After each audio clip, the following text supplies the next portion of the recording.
नमस्कार, आप देख रहे हैं न्यूज 8। कांग्रेस के शीर्ष नेताओं की बैठक के बाद फैसला लिया गया है कि राहुल गांधी रायबरेली सीट से सांसद रहेंगे और वायनाड सीट को छोड़ेंगे, लेकिन वायनाड से प्रियंका गांधी चुनाव लड़ेंगी। अब राहुल ने कहा है कि मेरा रायबरेली से भावनात्मक रिश्ता रहा है, लेकिन वायनाड ने मुश्किल समय में साथ निभाया।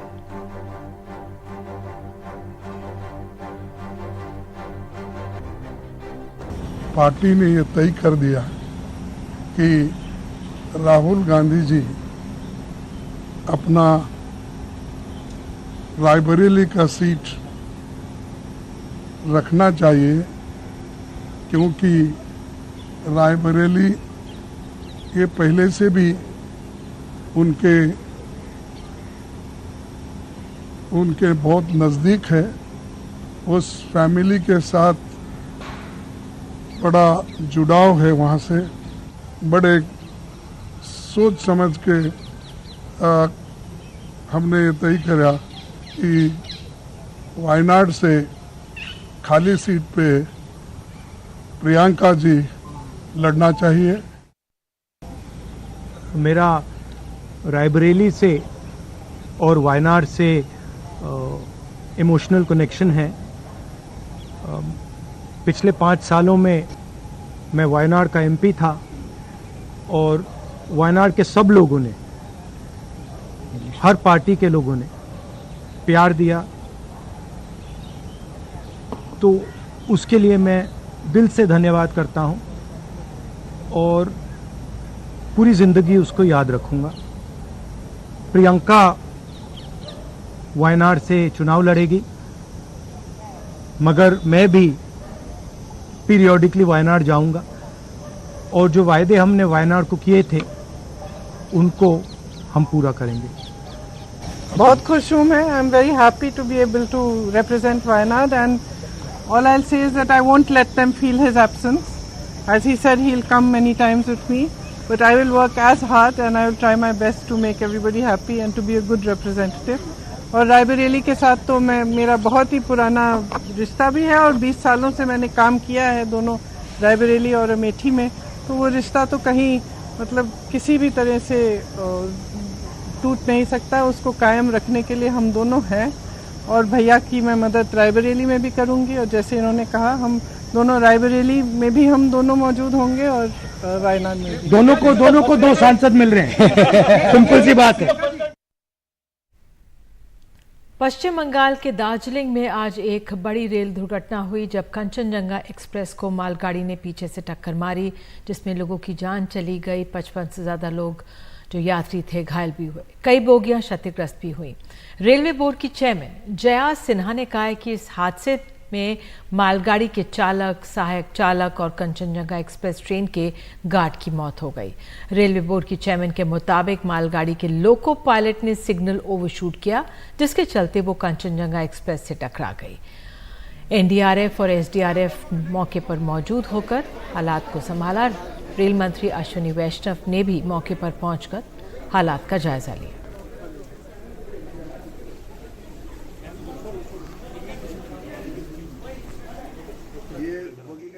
कंचनजंगा एक्सप्रेस का एक एक्सीडेंट हुआ है। ये ट्रेन अगरतला से सियालदा के लिए जा रही थी और इसका पीछे से एक्सीडेंट हुआ है, कोलिजन हुआ है एक गुड्स ट्रेन के द्वारा।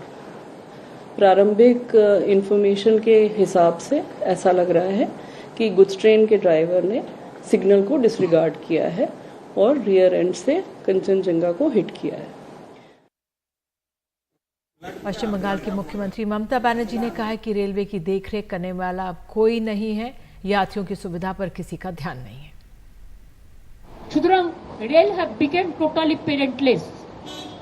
Only you can see railway at the time of inauguration, so many talking points and so many beautification of words, and just like it's a fashion, but they don't take care about the passengers' amenity. I'm sorry, I worked as a railway worker, so I know the things. Even they are not taking care for the railway officials, railway engineers, railway technical staff, safety security officials and the workers also. वहीं rail मंत्री अश्विनी वैष्णव का कहना है कि इस पर राजनीति नहीं होनी चाहिए। अभी हमारा सारा फोकस है, रेस्क्यू ऑपरेशन कंप्लीट हुआ है, अभी रेस्टोरेशन पे पूरा फोकस है। ये मेन लाइन है और किसी भी तरीके से ये पॉलिटिक्स का समय नहीं है। अभी सारा फोकस होना चाहिए रेस्क्यू और रेस्टोरेशन पे। पैसेंजर सेफ्टी के लिए बहुत बड़ा फोकस है, कंप्लीट फोकस है, जैसा आप स्वयं जानते भी हैं। मैं इसके बारे में बाद में डिटेल में चर्चा करूंगा। मणिपुर की सुरक्षा को लेकर आज गृह मंत्री अमित शाह की अध्यक्षता में अहम बैठक हुई। इस बैठक में सेना प्रमुख, मणिपुर के डीजीपी समेत कई बड़े अधिकारी शामिल हुए। मणिपुर में लंबे वक्त से तनाव के हालात हैं। बैठक में हालात की समीक्षा और सुरक्षा इंतजाम बढ़ाने पर चर्चा हुई। ज्यादा जानकारी दे रही हैं हमारी सहयोगी नीता शर्मा। केंद्रीय गृह मंत्री ने लगभग 1 घंटे मणिपुर की जो समीक्षा बैठक है वो की। इस बैठक में सभी उच्च अधिकारी जो थे वो शामिल थे, चाहे सेना के अफसर हों या इंटेलिजेंस ब्यूरो के डायरेक्टर इंटेलिजेंस हों तपन डेका। आप मेरे पीछे देख सकते हैं कि army designate chief of army staff mister Dwivedi जो हैं वो भी इस मीटिंग में शामिल हुए थे और साथ में सेना के जो सीनियर ऑफिसर्स हैं वो भी इस मीटिंग में शामिल हुए थे।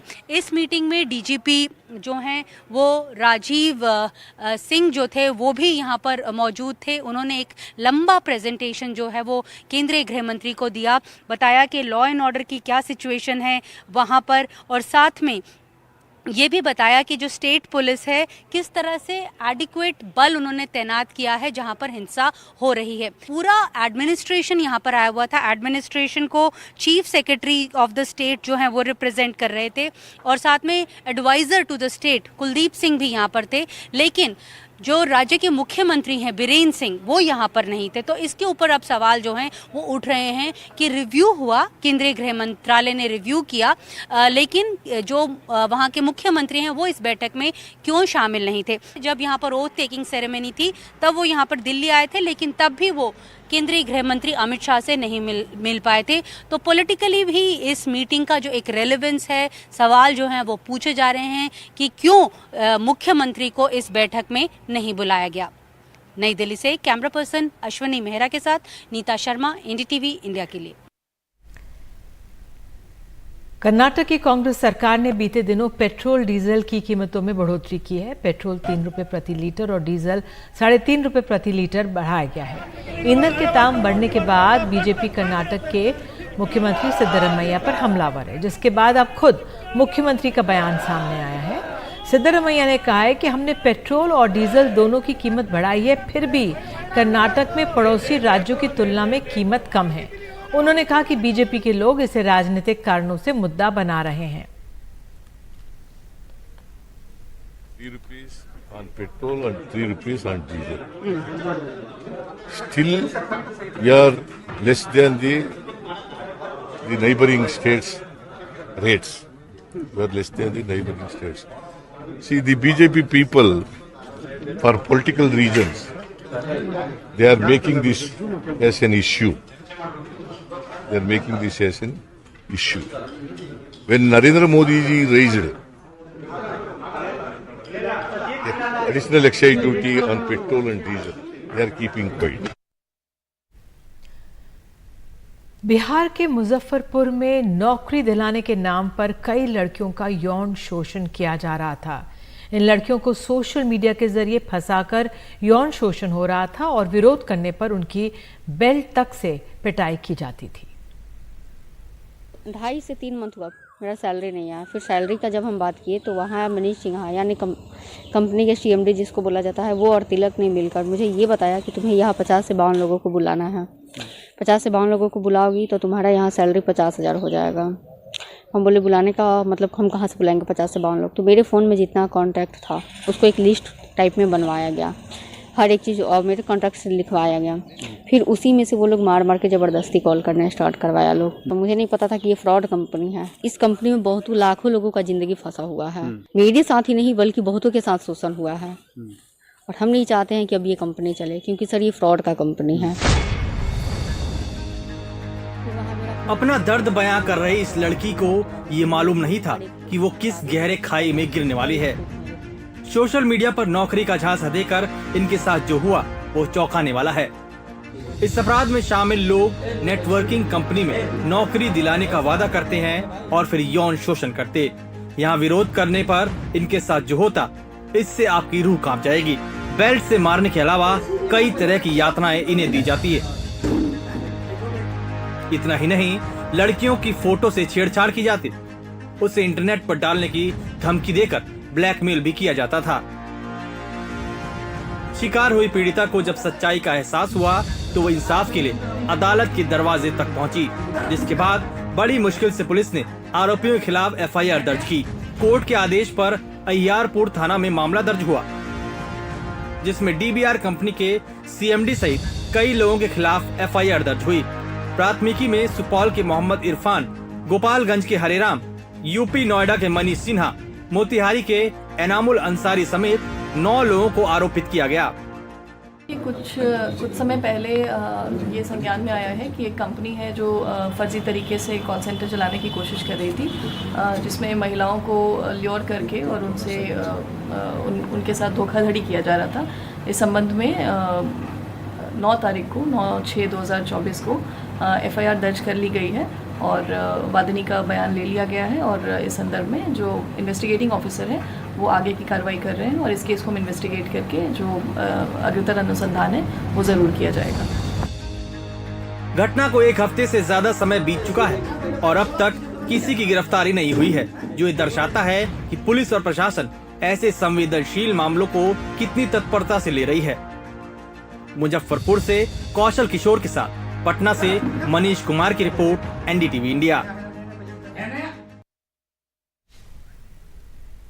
दिल्ली के कंजावाला इलाके में एक पिता ने अपनी बेटी की गला काटकर हत्या कर दी। पुलिस के मुताबिक लड़की किसी और जाति के लड़के से शादी करना चाहती थी। पिता को ये मंजूर नहीं था, इसलिए साजिश रची गई। अब पिता को गिरफ्तार कर लिया गया है।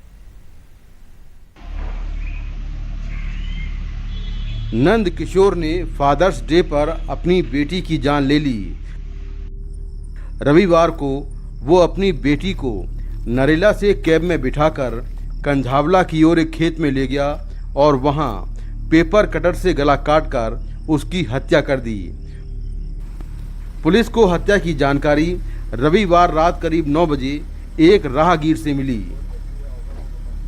हमें पीसीआर कॉल के ज़रिए पुलिस स्टेशन कंझावला में इतला मिलती है कि चांदपुर गांव के फील्ड्स में एक लड़की की डेड बॉडी पड़ी है। इमीडिएटली हमने रेलिवेंट सेक्शन में केस रजिस्टर किया और केस को वर्कआउट करने के लिए मल्टीपल टीम्स बनाई गई। पुलिस ने मौके पर पहुंचकर शव को कब्जे में लिया और इसके बाद उस कैब वाले को ढूंढ लिया जिसमें आरोपी बेटी को लेकर आया था। कैब बुकिंग की डिटेल से पुलिस आरोपी तक पहुंच गई। जब उसे पकड़ा गया तब वो दिल्ली से भागने की फिराक में था। आरोपी ने बताया कि उसकी लड़की की बिहार में दूसरी जाति के एक लड़के से दोस्ती थी और वो उससे शादी करना चाहती थी, जो उसे मंजूर नहीं था। इसीलिए उसने लड़की को बिहार से बुलाकर उसकी हत्या कर दी। पुलिस के मुताबिक नंद किशोर मूल रूप से बिहार का रहने वाला है। दिल्ली के प्रेम नगर में रहकर वो ग्लास कटिंग का काम करता है। जो लड़की जो थी, इनकी सबसे छोटी लड़की ये थी।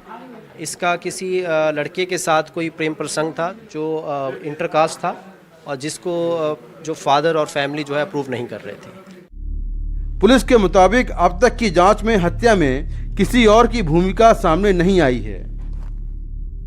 हत्या के बाद नंद किशोर भागने की ही फिराक में था, लेकिन पुलिस को समय रहते वो कैब बुकिंग के डिटेल मिल गए, जिसके जरिए पुलिस नंद किशोर तक पहुंच गई। 21 साल की उसकी बेटी ने शायद ही ये कभी सोचा होगा कि उसका पिता फादर्स डे पर उसको मौत का तोहफा देगा। नई दिल्ली से कैमरा पर्सन पूजा आर्या के साथ मैं मुकेश सिंह सेंगर, एनडीटीवी इंडिया।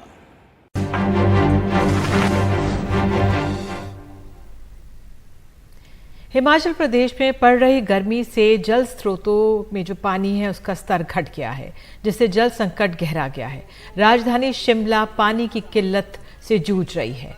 4-5 दिनों में एक बार पानी की सप्लाई आ रही है, जिससे लोग काफ़ी परेशान हो गए हैं। इसके अलावा शहर के उपनगरों में लोग 5 दिनों से पानी का इंतजार कर रहे हैं। हालांकि जल प्रबंधन निगम का दावा है कि शहर में 2 दिन बाद पानी की सप्लाई आएगी, लेकिन हकीकत कुछ और ही बयां कर रही है। शिमला के शौचालयों में भी पीने का पानी ही प्रयोग किया जाता है। इस पर भी निगम अब अलग से पाइप बिछाने की योजना बना रहा है। शिमला में टैंकरों से भी पानी की सप्लाई की जा रही है। उम्मीद है जल्द बारिश होगी और पानी के संकट से निजात मिलेगी, लेकिन इस सप्ताह मौसम में कोई बड़ा बदलाव नहीं होने वाला है।